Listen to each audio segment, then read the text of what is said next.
നീ കുളി കഴിഞ്ഞു പറയ്. കഴിഞ്ഞു. ആമി എന്നിട്ട് കഴിക്കണേ? ഉറക്ക് പറഞ്ഞേ. Good girl. കുക്കുംബർ ഇഷ്ട പൊന്നുന്? ആരാ വാങ്ങിച്ചോടണേ കുക്കുംബർ? പപ്പ വാങ്ങിച്ചോടണേ. Good girl. ആമിക്ക് ഉപ്പുമാവ് വേണോ? ഉപ്പുമാവ് വേണ്ടേ? ആര് തിന്നു?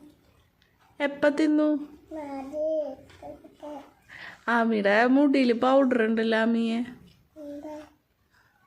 ആമി കുളിച്ചാ ആമി? ആരെ കുളിപ്പിച്ചെന്നേ? പപ്പയാ? ആരെ കുളിപ്പിച്ചെന്നേ? Good girl. ആമി എന്നിട്ട് കഴിക്കണേ? കുക്കുംബർ. മമ്മിക്ക് തരുമോ കുക്കുംബർ? ഇല്ലേ?